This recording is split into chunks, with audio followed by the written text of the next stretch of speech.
பெஞ்சதுக்கு அதுக்கு மழை தண்ணி பிடிச்சி வச்சுருந்தாங்களா, அந்த தண்ணி குடிக்கிறதுக்கு அது ஒரு டேஸ்ட்டு நல்லா இருந்துச்சுங்களா. வீடியோஸ்க்கு இன்றைக்கி தண்ணி ஒரு அரை மணி நேரமாவது வரும், சரி நம்ம 20 குடம் மாட்ட பிடிச்சி வச்சிடலாங்கன்னு சொல்லி பேரலெல்லாம் கழுவி தண்ணி பிடிச்சி வச்சிட்டோம். நானும் சின்ன தம்பியை சேர்ந்து காட்டுக்கு போய் தண்ணி எடுத்துடலாம். நான் அவர் போய் வாய்க்காலெல்லாம் க்ளீனாக வெட்டி அந்த புல்லெல்லாம் பொறுக்கி போட்டு தண்ணி எடுத்து விட்டு கட்டிட்டு இருந்தாரு.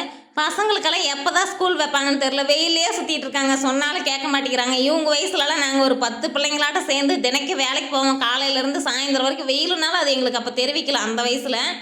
அது மாதிரி தான் இவங்களும் மாட்டிருக்குது. கருந்துளசி நம்ம கண்ணுக்கு பார்த்தாவே விடுறதால அது பொறுக்கி சாப்பிட்டுட்டே இருப்பேன். அப்போ தான் அந்த சாறு இறங்க எனக்கு சளியே இன்னும் சரியாகலைங்க. ஒரு மாதிரியாக இருக்குது, பேசுகிறதே வாய்ஸ் நான் தாங்கிற மாதிரியே டவுட்டாகவே இருக்குது. என் ஃப்ரெண்டு சவுந்தர் ஒருத்தவங்க சொன்னாங்க, எந்த ஒரு கீரை சமைச்சாலும் 4 புதினா மட்டும் போட்டு சமைச்சு பாருங்கள், அது கூட அவ்வளோ டேஸ்ட்டாக இருக்குன்னு சொல்லி சொன்னாங்க. அந்த ஐடியா நானும் ஃபாலோ பண்ணிகிட்ருக்கேன். செம்ம டேஸ்ட்டாக இருந்துச்சு. வீட்டு யூஸ்க்கு மட்டும் இந்த கருவேப்பிலை வச்சுருந்தாங்க, கொஞ்சமாக ஒடிச்சிக்கிட்டு. அடுக்கு மல்லி கனகாமரெல்லாம் இப்போ ஒரு 10 வருஷத்துக்கு முன்னாடி செம்ம ஃபேமஸாக போயிட்டு இருந்தது.